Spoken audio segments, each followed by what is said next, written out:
Are you serious? Are you serious? Folks, we have to talk about Iraq. I know you're tired as it relates to Iraq. We all are.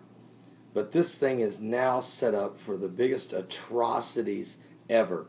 I mean, you think it's bad in Syria? You haven't seen anything like what's already begun in Iraq. We've got breaking news coming out of the BBC this morning that the Iraq conflict is now the Ayatollah Allah al-Sistani has called for the people of the Shia Muslims to take up arms. Iraq's most senior Shia clerk has issued a call to arms as the Sunni-led insurgents are sweeping across towns in northern Iraq. A call by a representative of the Grand Ayatollah al-Sistani came during Friday's prayers as the militants widened their grip in the north and east and threatened to march south. The UN says hundreds have been killed. This has already been confirmed. In 3-4 days, hundreds have been killed, with militants carrying out executions of civilians in the city of Mosul. The United States and Iran have promised to help fight against the insurgency. What a statement! The United States of America and Iran have promised to help fight against the insurgency. Do you really think U.S. soldiers will be fighting on the same side as Iranians?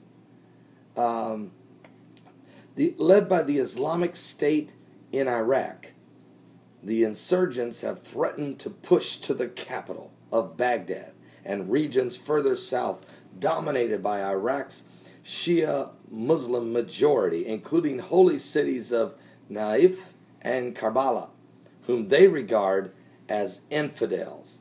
Now, at the scene, fear is the thing that you feel the most as you walk through Baghdad's streets. As the militants come closer, people are buying supplies and staying in front of their television sets. They remember what happened during the Civil War of 2006 through 2008, and the area very scared this will happen again.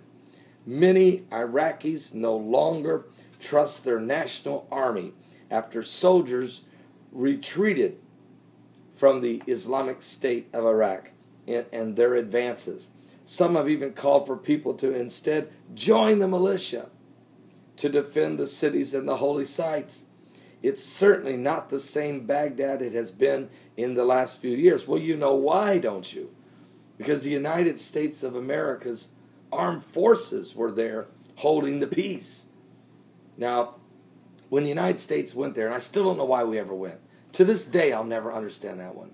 Well, I could understand it, but I mean, that's a long dialogue to explain why we were there. But certainly, going and removing Saddam Hussein, yeah, he was a terrible guy. He was the butcher of Baghdad. And his sons, Uday and Qusay, were full of devils.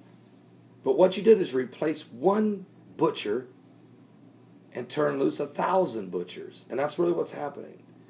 And the Shiite Muslims who've ruled Iraq ever since America came in and took over are now threatened by the Sunni Muslims who are sick of it. And Maliki, who is the president of Iraq, whom we put there, he's a puppet of the United States, be honest. He, is, of course, is on the side of the Shiites and the Shia, and he does not want to help the Sunnis. And if he would have let the Sunnis participate more in the government and bridge the gap, peace could have probably, their democracy might have made it. But instead, he used the opportunity given him by the blood, sweat, and tears and the treasury of the United States of America to further the Shia movement, which only will end in bloodshed as the resurgent Sunnis come roaring in. And that's exactly what's happening. And they are going to execute, behead, butcher, rape, murder, and try to take the entire country back, which will cause this nation of Iraq to become almost a bloody, oh, God have mercy, Wars and rumors of wars are part of the prophecy that Jesus said we would see in the last days. And we're certainly seeing it. Now, also, more information about Iraq, just to keep you up to speed. The militants are moving, of course, toward Baghdad. President Hassan Rouhani, though, of Iran, called the Iraqi Prime Minister Maliki Thursday, and he promised that Iran would not allow the supporters of terrorists to disrupt security and stability of Iraq through exporting terrorism to Iraq. So Iran's President Hassan Rouhani is saying, we will back you, because this isn't about Iraq and Iran. This is about Shiites and Sunnis. This is what it's always been about. And in the Middle East, it's a fight for power between the Muslim radical groups. Now, according to the Wall Street Journal, which Iran has already deployed 2 battalions of the elite Al-Quds forces of the Revolutionary Guard to help the Iraqi government. U.S. President Barack Obama said he did not rule out anything, because we do have a stake in making sure these jihadists are not getting a permanent foothold in Iraq or Syria, for that matter. Too late. Too late. Let me say it again, President Obama, with all due respect. It's too late, baby. It's too late. We've already let the radicals take it. I mean, seriously. And so, if the Islamic State of Iraq can hold Mosul and consolidate its presence there, it will have taken a giant step toward its goal of creating the Islamic Emirate that straddles Iraq and Syria. They want to create their own government. Northern Iraq. They want to take northern Iraq and make it the Iraqi Emirate. And it's set right in between Iraq and Syria. Well, it would be the most significant act by the jihadist group since Al-Qaeda attacked the United States on September 11th, 2001. It could also lead to other changes to the borders of Britain and France imposed on the Middle East a century ago, starting with the breakup of Iraq on sectarian lines. The success of the Islamic State of Iraq can only make the turmoil in the Middle East worse.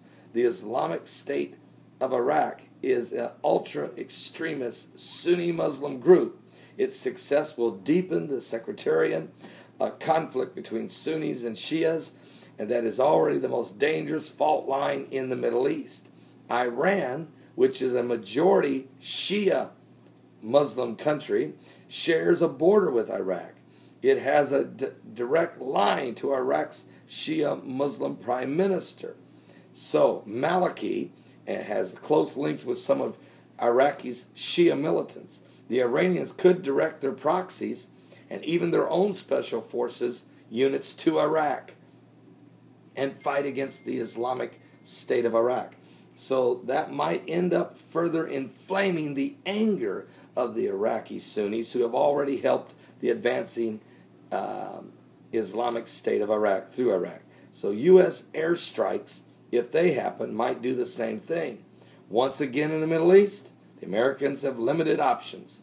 Their invasion and occupation of Iraq in 2003 helped create and strengthen the jihadist groups. Basically, we could have just stayed out of it, and probably Saddam Hussein would still be in charge. And he'd still be ruling with a rod of iron his cruelties upon the people, which he did. Or now you may have a whole new set of cruelties, this time coming from the other side, the Sunni side of the Islamic faith. There's no peace in Islam. There's no such thing as peace in Islam. The only peace comes through Jesus Christ. Only Jesus Christ can give peace. And even then, man's hearts are so evil that peace will never come on this planet. Not as long as there's wickedness in people's hearts. But you can have peace. You can live without fear. You can be blessed if you have Jesus in your life. I'm Pastor Paul Begley. I'll be back with more current world events and how they relate to Bible prophecy. Jesus said there'd be wars and rumors of wars, and nation would rise against nation and kingdom against kingdom. And that's really referring to Shia against Sunnis or that kind of kingdoms. Spiritual kingdoms would rise against kingdoms. Nations would also fight nations, but spiritual kingdoms would rise up against spiritual kingdoms. I'll be right back.